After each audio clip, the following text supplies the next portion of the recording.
À Washington, chaque année depuis 7 ans, des familles manifestent pour briser le silence qui entoure les accidents post-vaccinatoires et protestent contre l'utilisation du mercure dans les vaccins.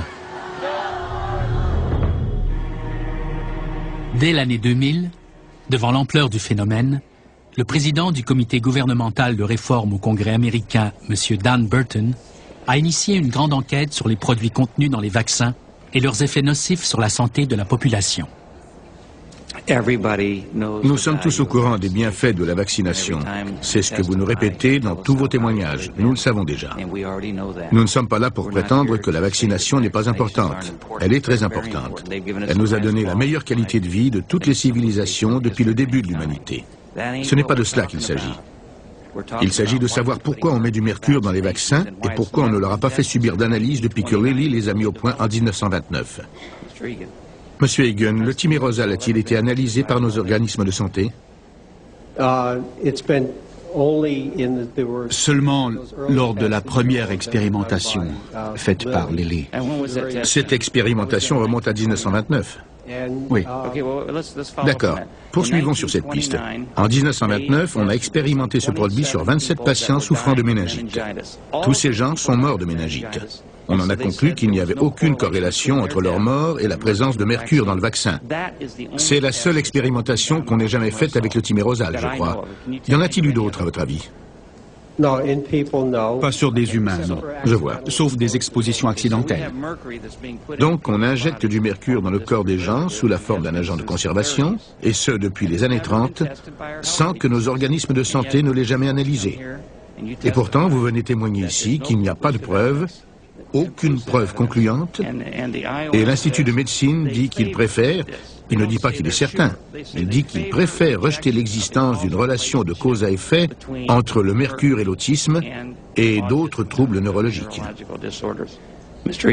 Monsieur Hagen, pouvez-vous affirmer ici maintenant que la quantité de mercure qu'on injecte dans le corps d'un bébé ne lui fera aucun mal? Il est impossible de faire une telle déclaration catégorique à 100%. C'est ce que je voulais vous faire dire. Dans le cadre d'une recherche scientifique. Il est donc possible que la quantité de mercure injectée, même négligeable, puisse causer des dommages neurologiques à l'enfant, n'est-ce pas? Est-ce que j'ai la preuve pour chaque enfant? Pour chaque dose? La réponse est non. Voilà. Cela fait 8 ans que nous cherchons à venir là. Nous avançons, mais j'ai parfois l'impression que c'est comme d'arracher une dent de sagesse. On est obligé de faire des pieds et des mains pour en venir à bout, tellement il est difficile de faire avancer les choses. Pourquoi ils en ont mis dans les vaccins? Parce qu'ils prétendent qu'il y en a si peu que ça ne peut faire de tort à personne. Mais ils ne font que contourner la question. La vraie question est de savoir si c'est toxique ou non. Et ce l'est. Tout ce qui entre dans le corps humain devrait en être exempt. À mon avis, nos organismes de santé ont été négligents à l'égard de leur responsabilité de s'assurer que tout ce qui entre dans le corps humain soit exempt de mercure, surtout les vaccins.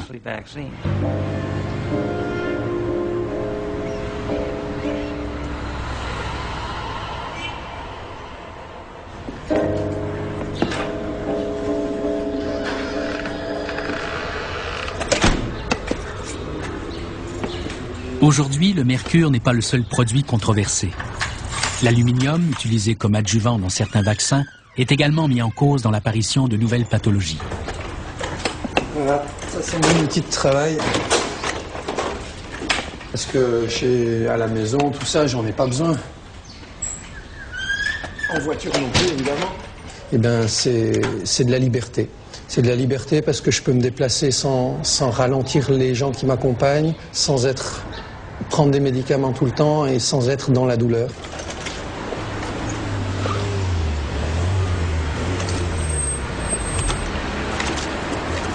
Je me préparais à aller former un technicien sur des centrales photovoltaïques. Je faisais ça bénévolement pendant mes vacances.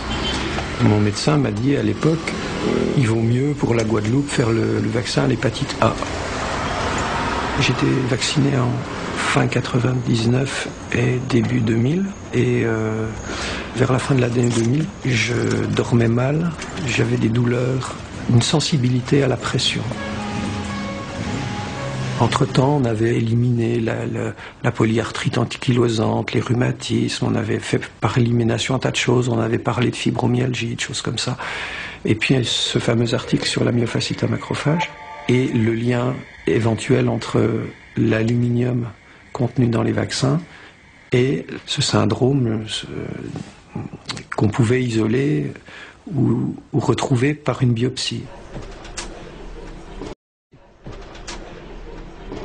La description de cette nouvelle maladie et de son lien avec l'aluminium contenu dans certains vaccins a été publiée pour la première fois en 1998 par le professeur Gherardi du CHU Mont-d'Or, spécialiste des maladies neuromusculaires.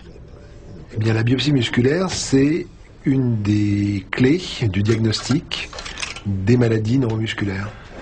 Ce sont des maladies rares, mais qui sont extrêmement nombreuses. Je crois qu'on en a répertorié 350, quelque chose comme ça. Donc il y a une maladie par jour, on pourrait dire, différente au cours d'une année. Pas très convaincant, je dirais. Voilà, ici on voit beaucoup mieux.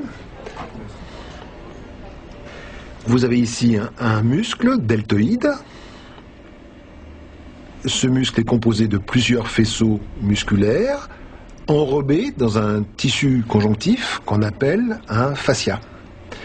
Et donc quand on fait une biopsie musculaire, c'est-à-dire un prélèvement chirurgical du muscle, c'est dans ce tissu conjonctif, donc la partie blanche à ce niveau-là, que se situe la lésion de myofasciite à macrophage.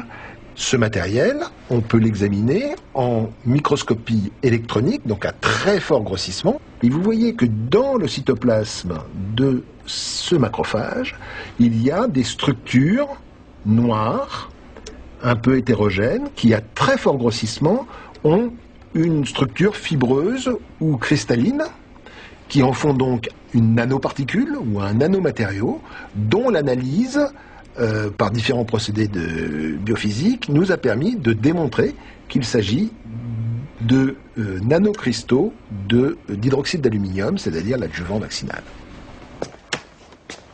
Tout comme le professeur Gherardi, le professeur Chérin étudie depuis plusieurs années la possibilité d'un lien entre l'aluminium contenu dans les vaccins et l'apparition de nouvelles maladies neuromusculaires.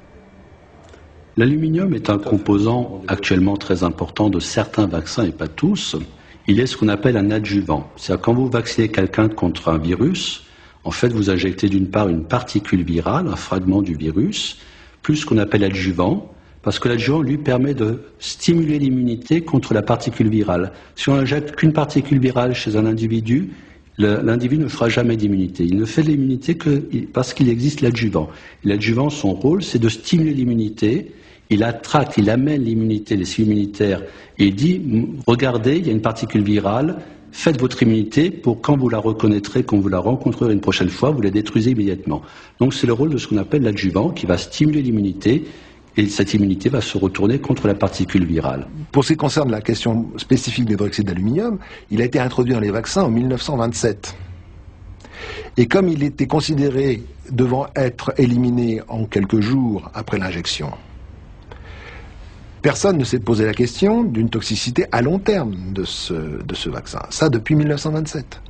Et donc c'était entériné par l'habitude que l'hydroxyde d'aluminium était un bon adjuvant en termes de réponse immunitaire souhaitée pour les vaccins, et en termes de safety ne posait aucun problème parce que toutes les questions de safety ont été adressées sur des périodes courtes. Chez les gens qui ont le myofasciite à macrophage, on refait 10 ans plus tard leur vaccination, leur dernière vaccination aluminique, on refait une biopsie musculaire, on retrouve cet aluminium. Ce qui sous-entend probablement que ces gens-là sont prédisposés, pour des raisons qu'on ne connaît pas encore, génétiques, moléculaires, autres, sont prédisposés à ne pas détruire leur aluminium et ne pas l'éliminer suffisamment.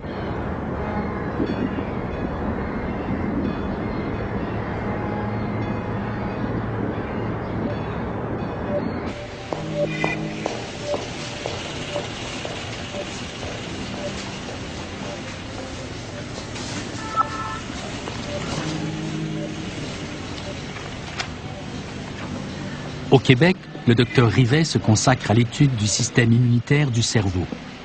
Il s'intéresse entre autres à l'existence, chez certains individus, de prédispositions génétiques au développement de maladies auto-immunitaires.